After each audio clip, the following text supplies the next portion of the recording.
La parole est maintenant M. Philippe Dunoyer pour le groupe UDI, Agir et Indépendants.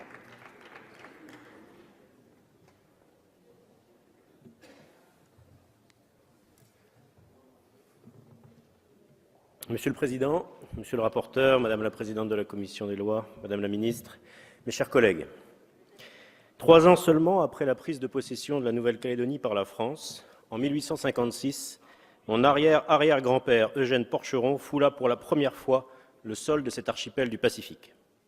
C'était l'un des 6000 émeutiers qui érigèrent les barricades en plein Paris contre la monarchie de Louis-Philippe. Afin d'éviter la déportation, il quitta sa famille pour se réfugier en Angleterre et rejoindra la Nouvelle-Calédonie après un détour par l'Australie. Sa femme le retrouvera 8 ans plus tard, embarquant au milieu d'inconnus avec ses 5 enfants, dont le plus jeune, âgé de 7 ans alors, décédera durant la traversée. Mon aïeul fut tour à tour courtier, colon-éleveur, prospecteur minier, puis premier maire élu de Nouméa en 1879. Pour cet arrière-arrière-grand-père qui s'était battu pour la liberté sur les barricades et qui, par choix politique, avait décidé de s'exiler, la Nouvelle-Calédonie, c'était à l'autre bout du monde la terre improbable d'une liberté ardemment convoitée et retrouvée après bien des péripéties.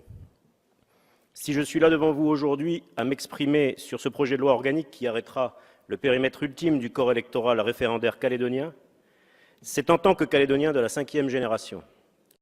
Mais à côté de cette souche calédonienne, j'ai aussi, par mon père, arrivé en Calédonie dans les années 60, une souche métropolitaine.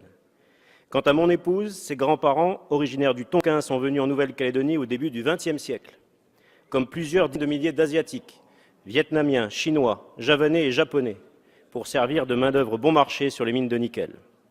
Certains ont choisi d'y demeurer. Si je partage avec vous cette part intime de mon histoire personnelle, c'est parce qu'elle est représentative du melting pot de ces communautés venues d'Europe, d'Asie ou d'Océanie, dont la contribution à la construction de la Nouvelle-Calédonie a été reconnue par l'accord de Nouméa. Des communautés qui ont dû, pendant 165 ans, faire leur place aux côtés du peuple kanak, peuple autochtone du pays, porteur d'une civilisation millénaire, enracinée dans son espace et son organisation sociale, dans ses clans, coutumes, langues, croyances, rites et traditions.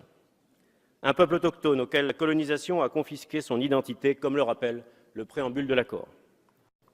Avec les accords de Matignon et de Nouméa, la Nouvelle-Calédonie s'est engagée dans un processus négocié puis constitutionnalisé de décolonisation et d'émancipation au sein de la République française, qui a permis aux Calédoniens de tourner la page de la violence et du mépris pour écrire ensemble les pages de paix, de solidarité et de prospérité.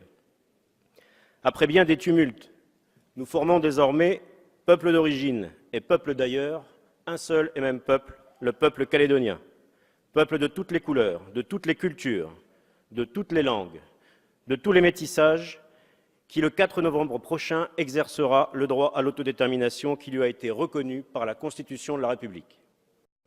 Nous serons face à notre destin. En ce qui concerne la formation politique à laquelle j'appartiens, Calédonie Ensemble, première formation non indépendantiste, nous considérons que l'avenir de notre pays doit continuer à s'épanouir au sein de la France. Parce que la France, c'est 1 siècle et demi d'histoire avec notre caillou. C'est notre langue véhiculaire, c'est notre école républicaine. C'est en son sein que notre pays, qui se gouverne déjà lui-même, peut désormais affirmer son identité singulière. Parce que la France, c'est ce qui cimente les Calédoniens, quelles que soient leurs origines. Parce que la France, c'est ce qui permet aujourd'hui, qui nous permet de bénéficier d'un niveau de vie qui nous est envié par de nombreux pays du Pacifique, notamment au plan éducatif, sanitaire ou social.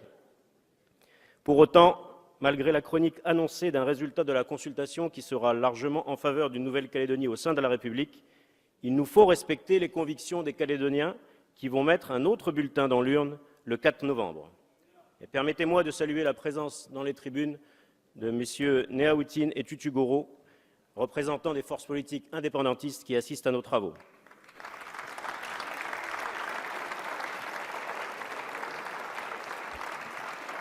Il ne faudra pas oublier que, quel que soit notre choix politique, nous sommes tous Calédoniens. Il ne faudra pas oublier que, quelles que soient nos opinions, nous appartenons tous à une même terre. Il ne faudra pas oublier que, quelle que soit notre ethnie, nous avons tous une mémoire en partage, pétrie par 165 années d'histoire commune. Ce référendum ne doit pas être la victoire d'un camp sur l'autre, d'une ethnie sur une autre, d'une histoire sur une autre. Ce référendum doit être une nouvelle étape sur le chemin de la construction d'une communauté de destin pour tous les Calédoniens, dans la paix et dans la France. Le groupe UDI votera donc en faveur de ce texte. Je vous remercie. Merci. Je vais donc mettre aux voix le projet de loi organique. Le scrutin est ouvert.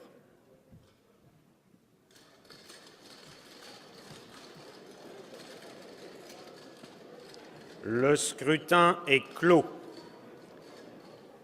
Voici le résultat du scrutin. Votant 539, exprimé 539, majorité absolue 270, pour 537, contre 2. Le projet de loi organique a donc été adopté par l'Assemblée nationale.